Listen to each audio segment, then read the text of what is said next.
Bonjour à tous et bienvenue sur la chaîne Parlons d'animation pour faire une vidéo sur les Annie Awards, comme j'avais fait il y a 2 ans. Bon, j'avoue que j'ai loupé l'année dernière, et tout simplement parce que les Annie Awards, en vrai, on s'en fout un petit peu de la cérémonie, mais moi ça me permet un petit peu de faire une rétrospective de l'année et de parler un petit peu de tout ce qui est sorti d'un point de vue animation dans l'année d'intéressant. Donc j'en profite, voilà, je fais une petite vidéo sur les Annie Awards. Et je tiens à prévenir quand même que par manque de temps, j'ai pas eu le temps d'écrire quelque chose d'énorme et je vais pas avoir le temps de passer 20 ans au montage. Donc on a une version un petit peu plus peut-être podcast de la chose. Alors j'ai quand même préparé des visuels et tout, c'est pas uniquement du son.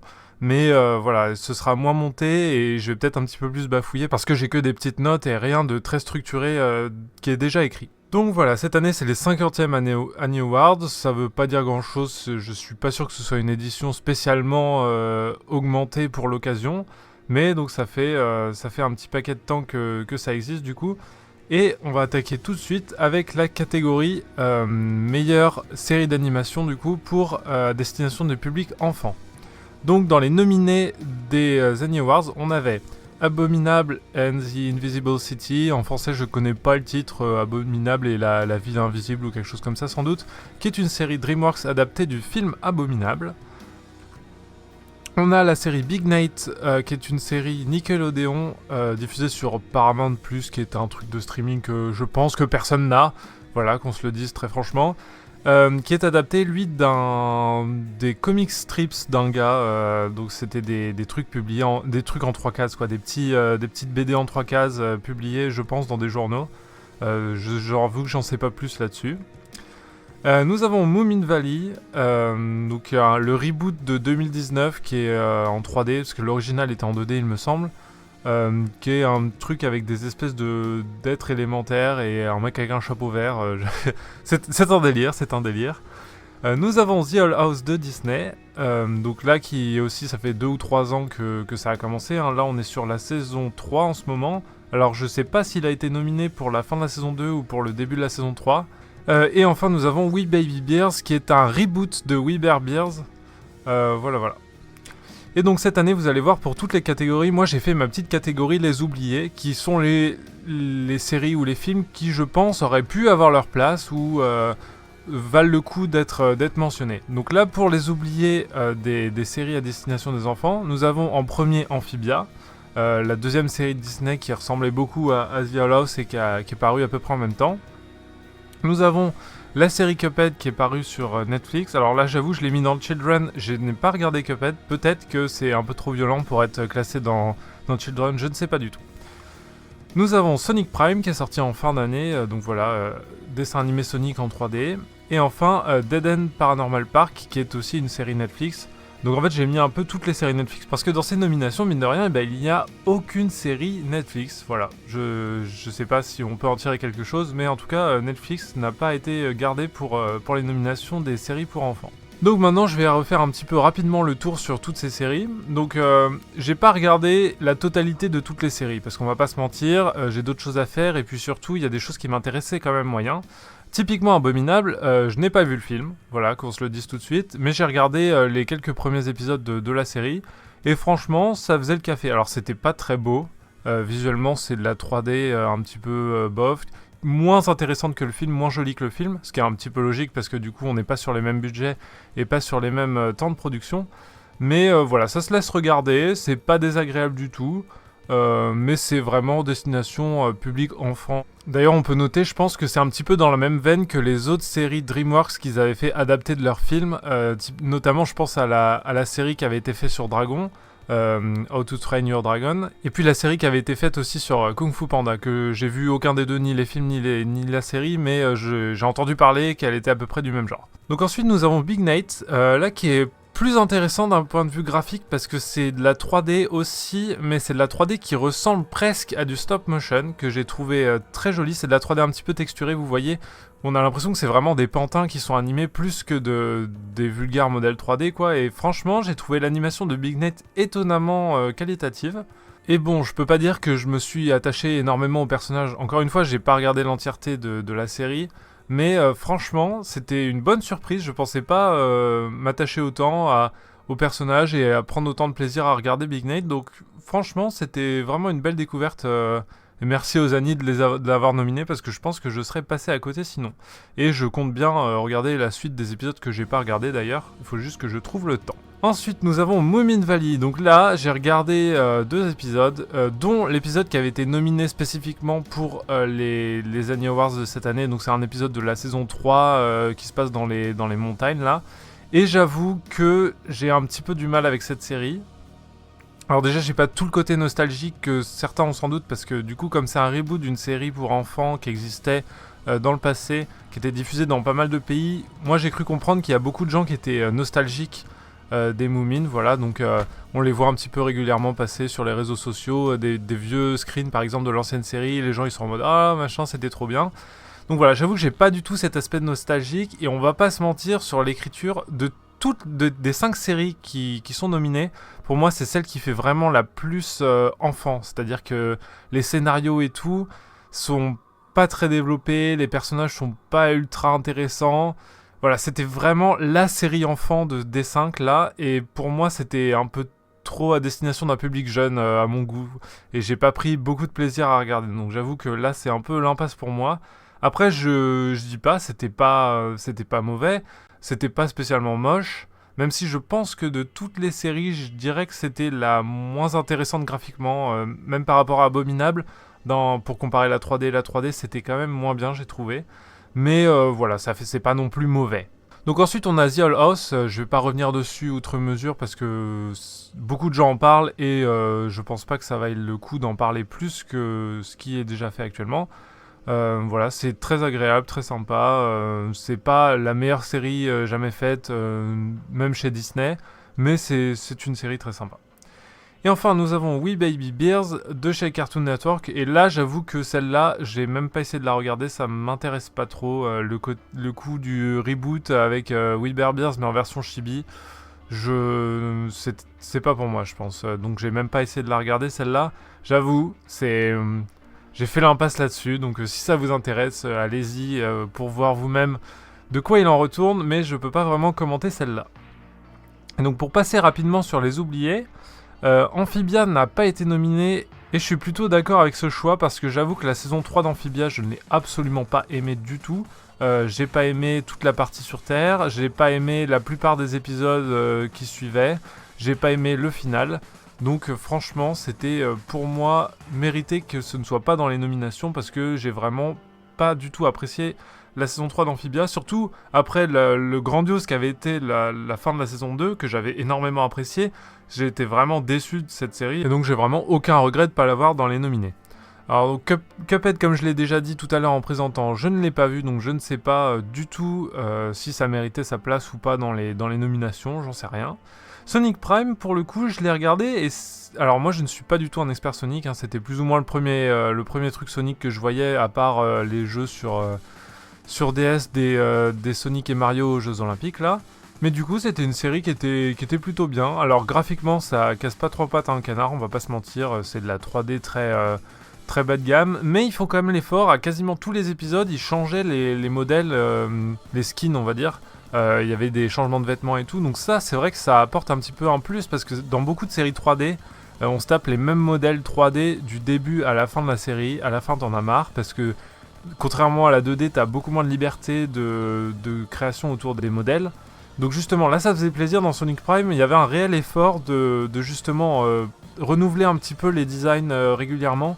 Et c'est vrai que j'ai beaucoup apprécié. Et après, l'histoire était pas mauvaise non plus. Donc alors, ça s'est terminé de mémoire un petit peu sur un cliffhanger. Donc j'attends de voir la suite.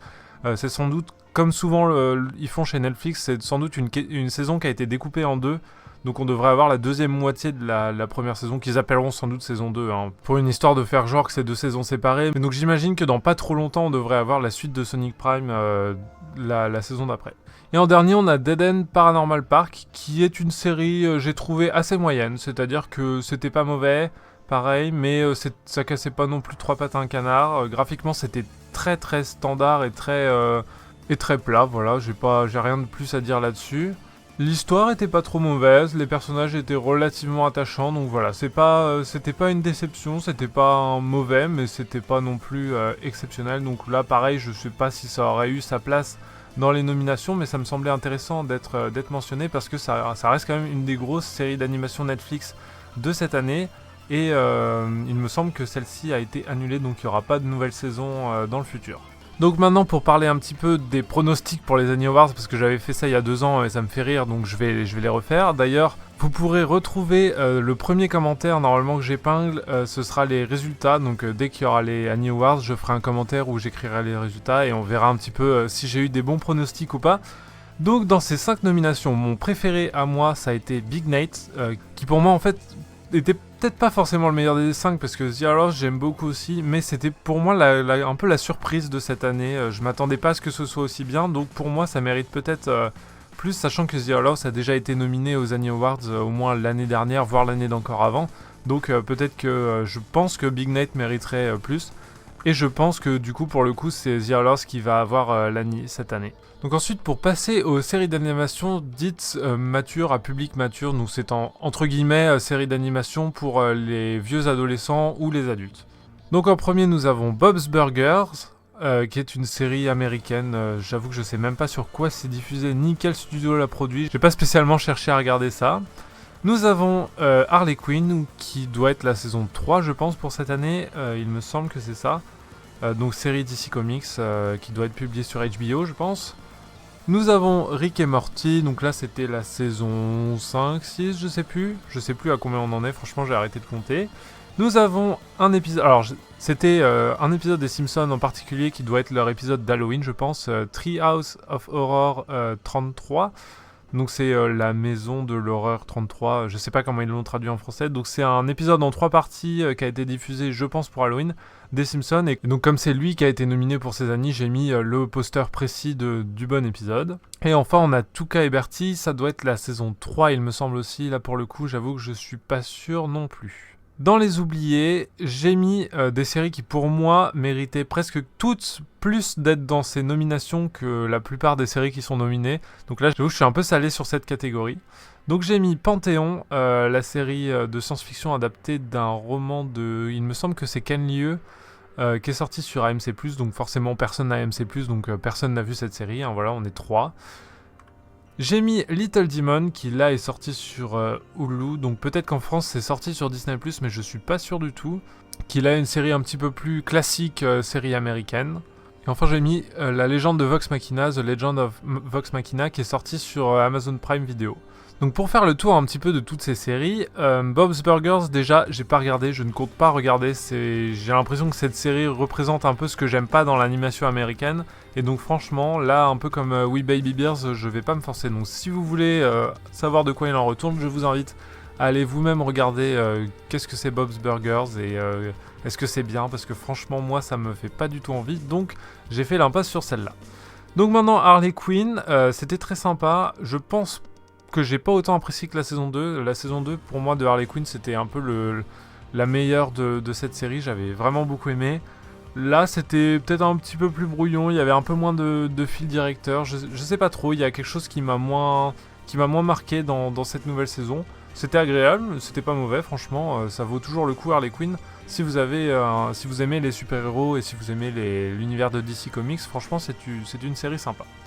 Rick et Morty c'est pareil, ça m'a pas marqué à vie, mais c'était pas mauvais, c'est dans la continuité des autres saisons. Moi j'avoue que j'ai vu beaucoup d'avis qui disaient que Rick et Morty c'est de moins en moins bien.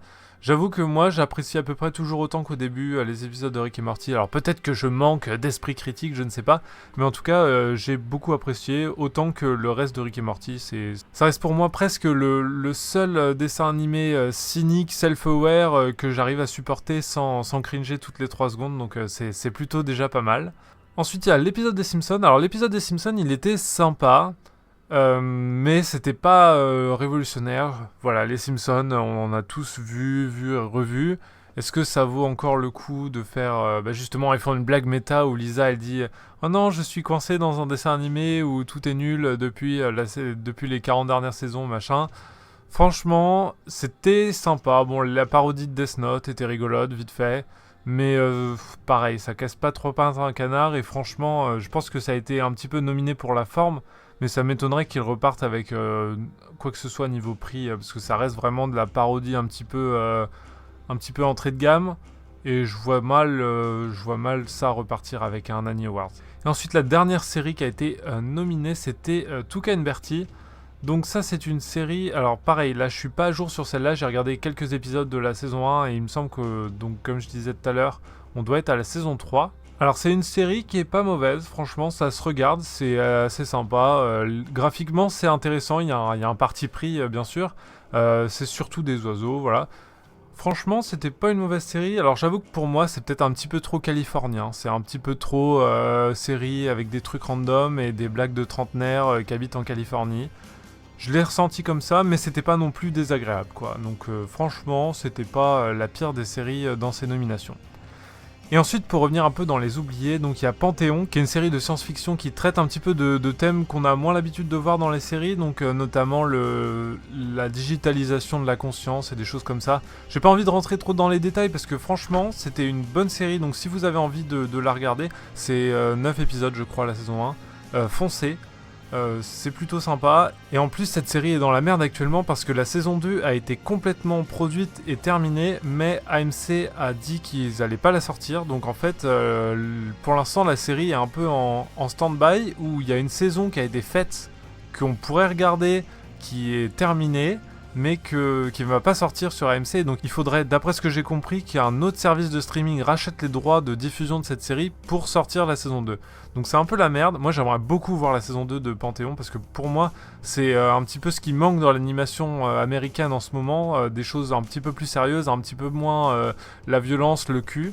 Donc franchement j'aimerais bien voir la suite. On va voir si ça se fait. Mais n'hésitez pas à aller voir si vous êtes un petit peu curieux, et si vous aimez notamment les romans de Ken Liu de science-fiction, ça peut vous intéresser. Ensuite, il y avait Little Demon, qui là est un truc un peu plus cynique, self-aware justement, un petit peu dans la veine des trucs qui ressemblent à Rick et Morty, j'ai vraiment détesté les 2 premiers épisodes, j'en avais marre, je savais pas pourquoi je regardais ça. Et j'ai persisté, et au final, les personnages, j'ai fini par m'y attacher un petit peu. C'est, je pense, plus ou moins le point fort de la série, c'est-à-dire que au bout d'un moment, les personnages, on commence un petit peu à s'attacher, à comprendre un petit peu leur tenant et aboutissant, et ça commence à devenir agréable à regarder. Alors, c'est clairement pas le cartoon de la décennie, mais c'est agréable à regarder. Donc, franchement, si vous arrivez à survivre les 2 premiers épisodes, ça peut être une série qui vous plaît. Mais bon, je l'ai mis dans les oubliés, mais pour moi ça aurait pas mérité de faire partie de la sélection. Par contre, la dernière série, qui est La Légende de Vox Machina, j'aurais bien aimé qu'elle fasse partie de cette sélection, parce que pour moi c'est une très bonne série qui mériterait d'être récompensée. Alors là, pareil, graphiquement ça casse vraiment pas 3 pattes à un canard, c'est même plutôt banal. Mais voilà, c'est une série adaptée d'un jeu de rôle un petit peu dans un univers style Donjons et Dragons en fait, tout simplement. Et c'est assez sympa à voir si vous aimez bien la fantasy, les épopées un petit peu, les monstres, et les jeux de rôle, parce qu'au final c'est adapté d'un jeu de rôle. D'ailleurs vous pouvez aller voir la campagne originale de ce truc qui est disponible sur YouTube, c'est Critical Role qui fait ça je crois. Et donc ça a été adapté en série. Je ne sais pas pourquoi il y a eu le budget d'adapter une campagne de jeu de rôle en série. C'est un petit peu comme si en France, d'un coup, on avait Aventure avec Joueur du Grenier qui était adapté en série d'animation sur Amazon. Et voilà, je ne sais pas pourquoi cette série existe, mais franchement, elle est vraiment bien. C'est pas mal, les personnages sont intéressants, il y a une écriture qui est pas mauvaise. Et on sent un petit peu, on sent un petit peu le côté, ouais, à ce moment-là, ils ont fait un jet de dés. Ça se ressent quand on regarde, mais franchement, c'est pour le délire, pour le concept, c'est vraiment bien. Et puis, je pense que la réalisation est suffisamment solide pour qu'on puisse dire que c'était une bonne série. Donc là, pour le coup, celle-là, je pense qu'elle aurait eu sa place dans les nominations, surtout à la place de trucs comme l'épisode des Simpsons, ou Bob's Burger, si c'est aussi nul que ce que je m'imagine, même si j'avoue que j'ai pas le droit de juger normalement parce que je n'ai pas vu. Donc d'un point de vue de pronostic, moi ma série préférée de toutes celles-là, c'est Panthéon. Donc je suis vraiment deg qu'il n'ait pas été nominé, parce que ça aurait pu, je pense, lui donner un petit peu la visibilité dont il avait besoin pour qu'on ait la saison 2, mais bon, ça n'arrivera pas. Malheureusement, je sais pas si on aura cette saison 2 un jour, je croise les doigts. Donc si je dois choisir quand même un préféré dans les 5 nominés, pour moi, je pense que ça aurait été Rick et Morty, parce que j'avoue que j'accroche bien à Rick et Morty, j'aime bien les personnages, j'ai bien aimé les thèmes qui étaient dans cette saison, donc les épisodes m'ont fait plutôt marrer en général. Alors on est arrivé sur des saisons un petit peu courtes, parce qu'il me semble que c'était 10 épisodes, mais j'aime bien, et comparé aux autres qui étaient quand même un peu toutes plutôt moyennes, c'était pas mal. Et donc pour finir, quelle série aura l'Annie Award ? Je pense que ce sera Tuca et Bertie, parce que les Annie Awards, c'est un petit peu comme les Oscars, c'est une récompense qui est décernée avant tout par des Américains, et du coup je pense que pour moi cette série qui représente un petit peu le mode de vie et l'humour californien vont être assez appréciés par les jurys qui votent aux Annie Awards, donc ça me semblerait logique que Tuca et Bertie repartent avec l'Annie.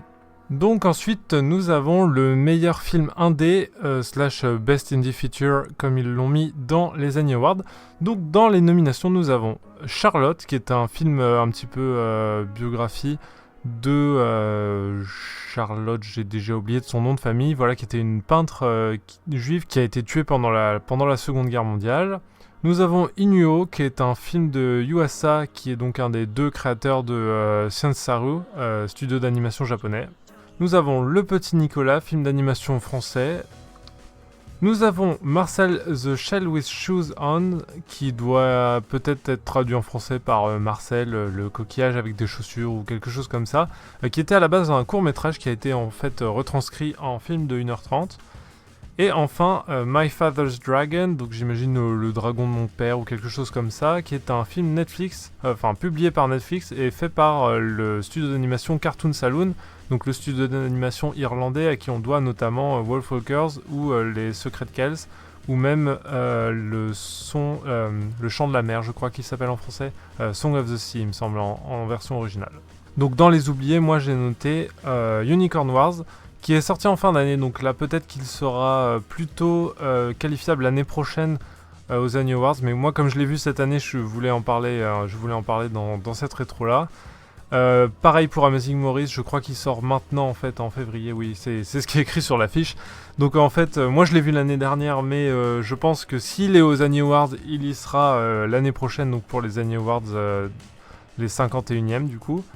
Et enfin, j'ai mis Fireheart, qui doit être Vaillante en français, je crois, qui est un film d'animation qui doit être en québécois ou alors franco-québécois, je ne sais plus, mais qui doit être partiellement francophone. Donc c'est un petit peu les films d'animation indé que j'ai pu trouver. C'est vrai que là, sur cette catégorie, j'étais moins inspiré quand même pour remplir les oubliés.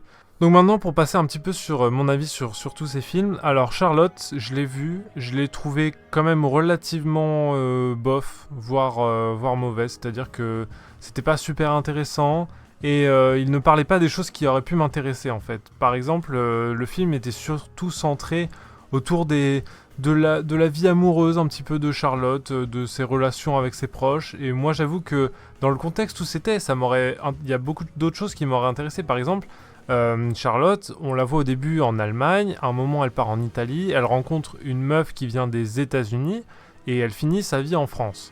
Donc moi je pense qu'il y aurait eu un sujet, quelle langue est-ce qu'elle parlait ? Est-ce qu'elle parlait allemand tout le temps ? Est-ce qu'elle parlait anglais ? Est-ce qu'elle parlait français ? Est-ce qu'elle parlait italien ?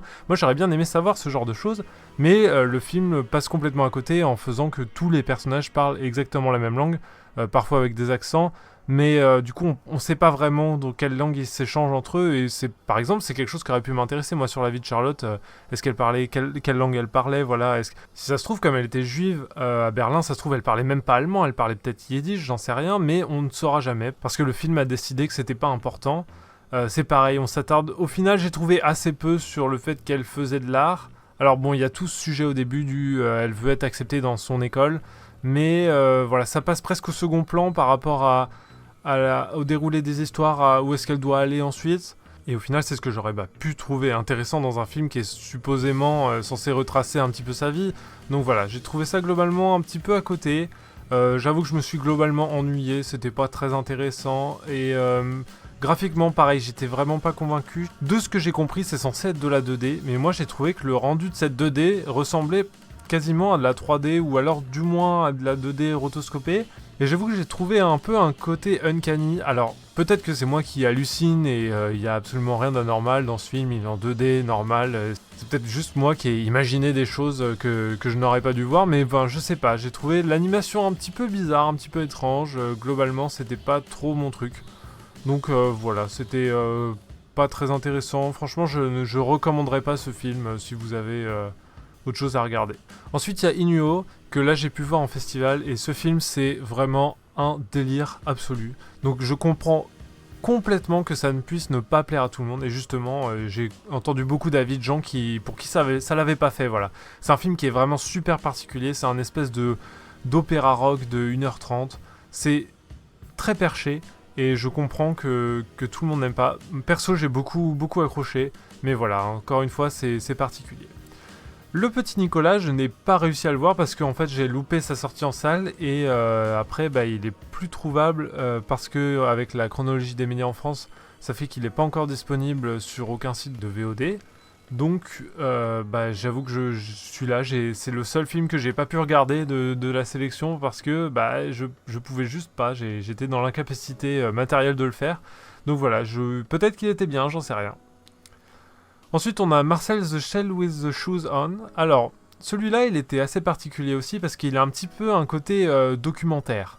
C'est-à-dire que c'est un film complètement fictif, mais qui est tourné un petit peu comme si on documentait la vie donc, de ce coquillage avec des chaussures. Franchement, l'idée est très rigolote. Je comprends pourquoi c'est un court-métrage à la base. Je comprends pourquoi le court-métrage a pu plaire. Après, est-ce qu'il y avait vraiment besoin d'en faire un long métrage d'1h30 ? Je sais pas. Je sais pas si c'était nécessaire d'en faire toute une épopée aussi longue sur l'histoire que Marcel il a perdu sa famille, donc voilà, il cherche sa famille, etc. C'était peut-être un petit peu trop. C'était vraiment pas désagréable à regarder, mais il faut avouer que ça avançait lentement le scénario, et donc je sais pas si ça méritait autant de temps. Alors, faut noter que c'est produit par A24, donc qui est un peu une boîte de production entre guillemets indépendante des États-Unis. Et ça fait partie des projets pour lesquels je suis vraiment pas mécontent qu'ils aient investi parce que même si c'est pas la révolution du monde, ça amène un petit peu de diversité justement dans l'animation parce que là c'est plus stop motion pour le coup celui-là. Et d'un point de vue technique d'ailleurs le film est quasiment irréprochable. Il y a des scènes, je sais pas comment ils ont fait, mais c'est vraiment impressionnant techniquement. Donc voilà, rien que pour ça, je suis content que ce film existe, je suis content qu'il soit là, mais pour moi, ça mérite pas non plus un Annie Award à ce niveau.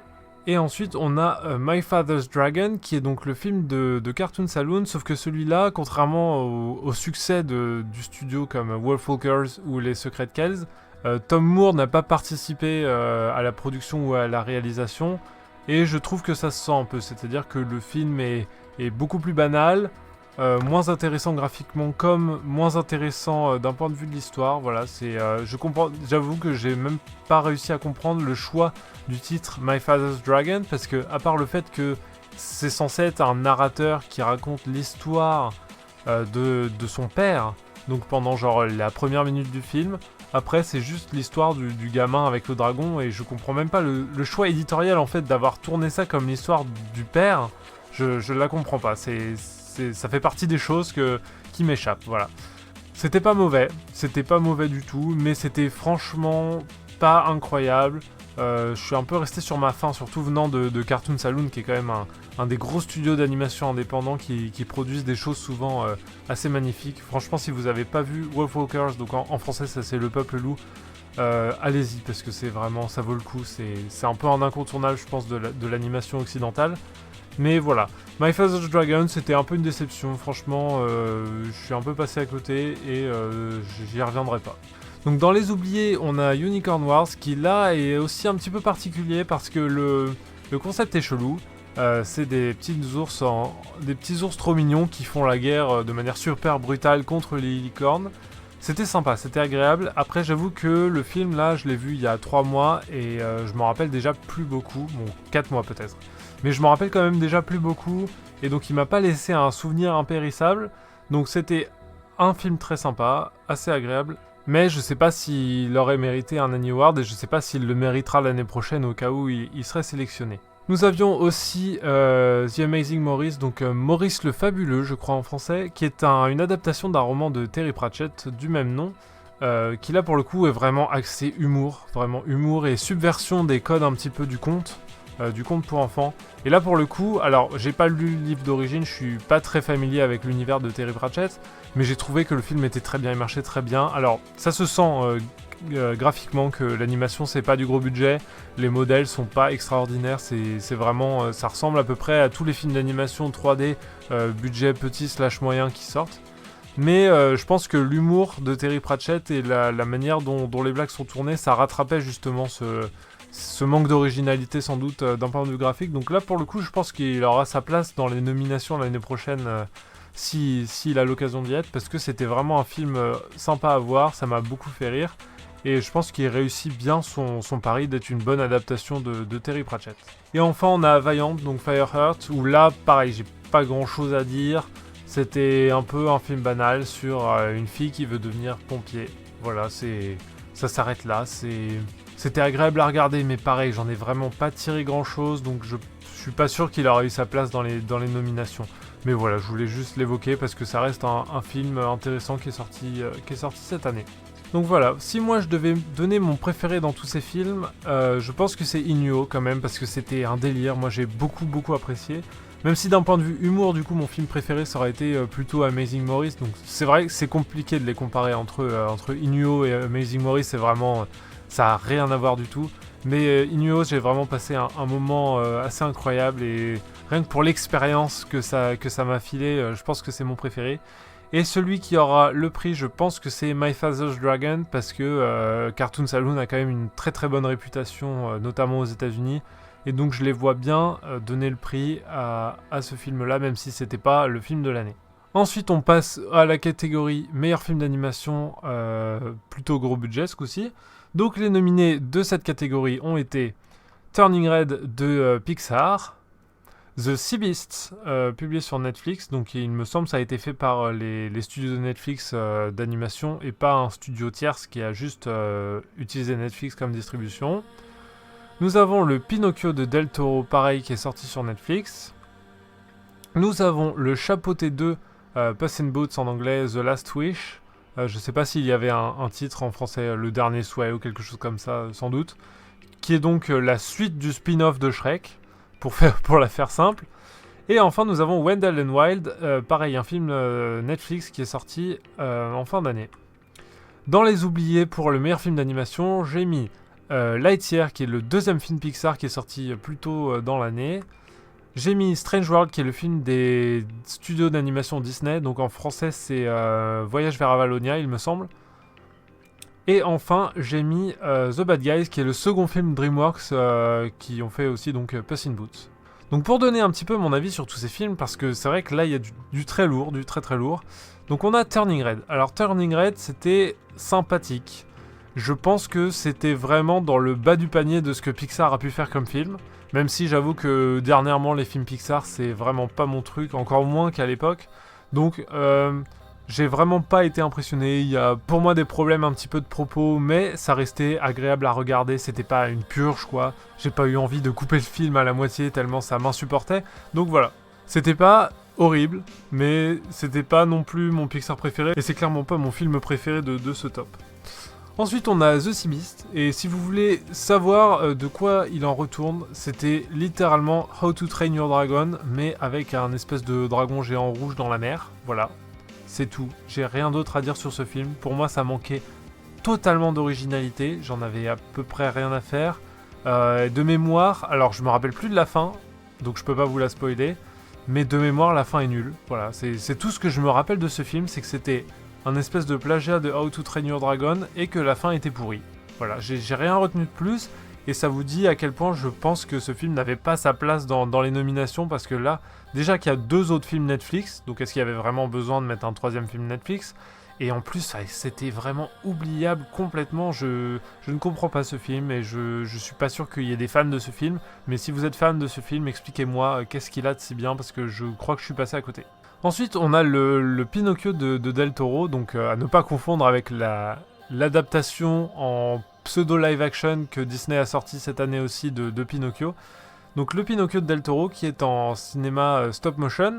Donc c'est vrai que c'est plutôt rare de voir le stop motion, et c'est d'ailleurs surprenant qu'on ait 2 films de stop motion cette année dans les nominés. Donc il y a Pinocchio et Wendell and Wild. Pinocchio, j'ai bien aimé, mais je l'ai trouvé pas assez subversif par rapport au Pinocchio d'origine. C'est-à-dire que j'ai trouvé qu'il collait beaucoup avec l'histoire, le Pinocchio original de Disney. En fait, il y a des choses qui ont été apportées dans le Pinocchio original de Disney qui sont pas dans le conte Pinocchio de départ, et qui se retrouvent dans le film de Del Toro. Donc peut-être que ce que je lui reprocherais, c'est de ne pas avoir pris assez de liberté par rapport au conte de Pinocchio, et du coup c'était un petit peu convenu quoi, je m'attendais un petit peu à la fin, j'ai jamais été vraiment surpris par le film, même si globalement je pense que ça reste une très très bonne réinterprétation de Pinocchio, ça a tout à fait sa place dans ces nominations, mais j'avoue qu'il m'a manqué peut-être quelque chose d'un point de vue scénario, d'un point de vue histoire, pour que vraiment je me dise ce film est un chef-d'œuvre, était incroyable. Donc voilà, pour moi c'est un bon film, mais c'est pas un film qui surpassait mes attentes. Ensuite on a Puss in Boots The Last Wish, qui est un petit peu la surprise générale, parce que personne ne s'attendait à ce que ce film soit si bien. Et là pour le coup ce film là c'est un descendant direct en fait de Spider-Verse, qui est sorti il y a du coup maintenant plusieurs années, je dirais 4-5 ans au pif. Et donc voilà, on le sent vraiment, l'empreinte de Spider-Verse dans cette animation, on sent que la 3D de Spider-Verse a directement inspiré la 3D de Puss in Boots. Ça se voit que le film est un descendant en fait, et ça se voit que c'est qualitatif et que Spider-Verse a vraiment révolutionné le monde de l'animation, et Puss in Boots en est un petit peu ce résultat. Alors c'était pour moi un très bon film, surtout graphiquement c'était vraiment très très beau. Après, j'avoue que scénaristiquement c'était peut-être un petit peu plus attendu, alors c'était très sympa hein, le côté avec le loup machin, les antagonistes, les rivaux. Mais donc voilà, comme ça reste un reboot de spin-off, pour moi c'est pas non plus à mettre au niveau des chefs-d'œuvre, et je pense pas que ce film laissera une empreinte dans 20 ans, mais c'était pour moi vraiment dans le haut du panier de cette année. Ensuite on a Wendell and Wild, donc le deuxième film en stop motion du classement après Pinocchio, qui est aussi sorti sur Netflix, et donc lui c'était un petit peu produit par Jordan Peele. Et j'avoue que Wendell and Wild, moi je l'ai préféré à Pinocchio. Alors je pense que c'est pas l'avis de la majorité des gens, mais j'ai trouvé que justement il y avait un petit peu plus une bouffée d'air frais. Alors même si le scénario, surtout la seconde moitié, était convenu, j'ai trouvé qu'il y avait quand même un petit peu plus peut-être d'inspiration d'un point de vue graphique, d'un point de vue personnage, d'un point de vue histoire. Et du coup c'est vrai que j'ai vraiment beaucoup apprécié Wendell and Wild. L'atmosphère un petit peu gothique et tout, j'ai vraiment beaucoup aimé. Donc pour moi c'est un de mes films favoris de cette année clairement. Et je regrette pas qu'il ait été nominé, parce que pareil j'étais un peu passé à côté de celui-là. Donc voilà, ça m'a permis de le rattraper et de voir que c'était vraiment un film très très agréable. Ensuite dans les oubliés on a le Lightyear, donc Buzz l'éclair de Pixar. Donc là c'était pareil, un espèce de spin-off de Toy Story, absolument oubliable j'ai trouvé, qui en plus d'un point de vue histoire et scénario était un petit peu bullshit hein, parce que il y a des histoires de voyage dans le temps qui sont pas vraiment crédibles et qui se tiennent pas vraiment, et puis il y a un espèce de retcon sur le vilain qui était pour moi vraiment pas ouf, surtout par rapport à ce qui avait été officiellement dit dans Toy Story. C'est vraiment un film que j'ai pas aimé. Là pour le coup, Turning Red, j'avais pas trouvé ça incroyable, mais j'avais pas détesté. Là, Lightyear, vraiment, je l'ai pas aimé comme film. J'ai trouvé ça vraiment bof. Et je suis bien content qu'il ait pas été nominé, parce que pour moi, c'est un peu le symbole que Pixar sont en train de s'enfoncer. Peut-être qu'ils font trop de films, hein, parce que franchement, 1 ou 2 films par an, ça commence à faire beaucoup. Sachant que si c'est cette qualité-là qui en sort, je préférerais qu'ils fassent un film tous les 3 ans et que ce soit un bon film. Ensuite, on a le film des Disney Animation Studios qui n'a pas non plus eu sa place dans les nominations, et je comprends pourquoi, parce que c'est un peu comme Turning Red, c'était un film qui se regardait, mais qui était vraiment, j'ai trouvé, pas très intéressant. J'avoue que alors je vais pas spoiler non plus, mais le truc qu'on découvre à la fin, en fait, moi je l'ai vu venir très très rapidement, à cause ça se voit même sur le poster, en fait. Si vous savez, vous savez. Je l'ai vu venir très rapidement, ça. J'avais cramé ce twist dès le début. Donc après, bon, ça m'a pas ruiné l'histoire, mais faut avouer que je commence un petit peu à en avoir marre des films Disney Pixar qui parlent de conflits familiaux. Et c'est ce qu'est un petit peu ce film, parce que sous le prétexte, sous l'environnement du monde fantastique dans lequel ils sont, au final, le centre du film, c'est un conflit familial, intergénérationnel, entre le fils, le père et le grand-père. Et j'avoue que les films Disney Pixar qui parlent de conflits intergénérationnels, on en a quasiment tous les ans, et je commence un petit peu à en avoir marre, parce que c'est un peu toujours la même chose, et je me sens que moyennement investi dans ce genre d'histoire. Donc voilà, un peu comme Lightyear, je pense qu'il avait de toute façon pas sa place dans ce top. Et enfin, on a Bad Guys, donc le deuxième film DreamWorks qui est sorti plus tôt dans l'année. Et là, par contre, Bad Guys, j'ai vraiment adoré du tout au tout. Alors, c'est différent de Puss in Boots, parce que déjà, Bad Guys, c'était une licence originale, je crois. Ou alors, c'est adapté d'un livre, peut-être, je ne sais plus. Faudrait que je vérifie. Mais en tout cas, c'était pas un reboot de spin-off, ou un spin-off de reboot, comme vous voulez. Et franchement, il y avait un côté frais dans cette animation. Alors, c'est un petit peu... l'animation est similaire à Puss in Boots. C'est moins détaillé d'un point de vue fourrure, poil et tout. On voit moins les détails. C'est un petit peu plus grossier comme animation, on va dire 3D. Mais ça reste super beau. Il y avait beaucoup d'effets, beaucoup d'animations qui, là, pareil, descendaient un petit peu de ce qu'on a pu voir. Alors, dans une moindre mesure que Puss in Boots, mais qui descendaient un petit peu de ce qui a pu être élaboré dans le film d'animation Spider-Verse.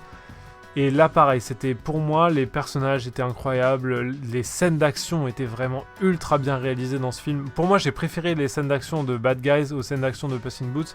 Il y avait vraiment des idées de réalisation, des idées de caméra qui étaient super belles. L'histoire, elle tenait vraiment bien la route. Les personnages, ils étaient bons. Ils n'étaient pas tous incroyables, hein. Il y a des personnages un peu plus oubliables. Là, par exemple, le requin, j'avoue, qui est sur l'affiche, je me rappelle même plus de qui c'est. Enfin, honnêtement. Mais voilà, c'était vraiment un film super bien. Moi, j'ai vraiment kiffé. C'était pour moi un des meilleurs films DreamWorks de tous les temps. Et j'ai un petit peu préféré Bad Guys à Puss in Boots, même si ça se joue honnêtement à pas grand-chose. Voilà, ça se joue à pas grand-chose.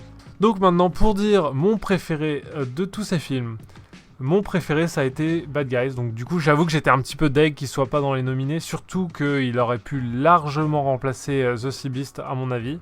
Mais bon, malheureusement, ça s'est pas fait comme ça. Donc si je dois donner, moi, mon préféré dans les nominations, c'est Puss in Boots, parce que vraiment, c'est une très grande réussite. C'est vraiment une démonstration de force de la part de DreamWorks, surtout quand on compare au Disney Pixar contre qui il est.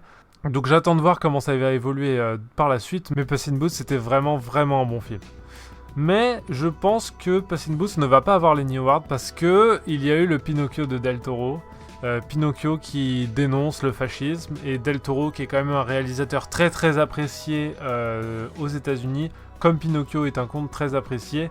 Donc je pense que le film de Del Toro va recevoir l'Annie Award aussi par le fait que c'est de l'animation stop motion, alors peut-être que ça fait un petit peu plus intellectuel, et donc peut-être que ça va encourager les gens à voter pour lui. Je ne sais pas, j'avoue que je ne saurais pas parfaitement justifier mon impression, mais j'ai la sensation que Pinocchio va être le film à remporter l'Annie Award pour cette année. Et tout ça, ça nous amène à 2023, où j'aimerais bien quand même terminer par une petite ouverture, parce qu'en fait en 2023, je pense qu'on va un peu continuer sur la lignée de cette année, où on va voir en fait que par exemple Pixar, ils vont sortir un film qui s'appelle Elemental. Vous pouvez aller voir le trailer sur YouTube. Ça a l'air déjà pas très beau, hein, comme là j'ai mis une petite capture d'écran. Ça a l'air pas très beau, et puis l'histoire a l'air vraiment très banale. Et honnêtement, c'est une des premières fois qu'un trailer de Pixar me donne aussi peu envie, voire me donne une aussi mauvaise impression sur un film. Donc j'avoue que je sais pas trop ce que ça va donner, mais ça me fait flipper. Surtout quand à côté on a des projets comme donc le film Mario, le film Nimona, donc qui doit être fait par Blue Sky, je crois, qui est donc réalisé par la même personne qui avait fait le reboot de She-Ra. Il va y avoir aussi Miraculous, le film, et la suite de Spider-Verse. Donc voilà, j'ai l'impression qu'on est en passe, enfin Disney et Disney Pixar sont en train de se faire complètement dépasser par tous les autres studios, et parce qu'ils sont en train un peu de s'enterrer dans leur modèle économique de Disney+, et qui prennent même plus la peine de se comparer à ce que la concurrence fait, et du coup ils s'embourbent un petit peu dans la médiocrité. En tout cas, c'est l'impression que ça donne. Peut-être qu'ils vont retourner subitement la donne et refaire des films, des chefs-d'œuvre, mais pour l'instant, j'y crois pas trop. Donc voilà, j'attends beaucoup de voir l'année 2023 qui arrive en termes de films d'animation. Merci d'avoir regardé cette vidéo. N'hésitez pas à laisser vos avis sur les différents films desquels j'ai parlé en commentaire. Et on se retrouve la prochaine fois dès que j'aurai une vidéo à faire. Salut!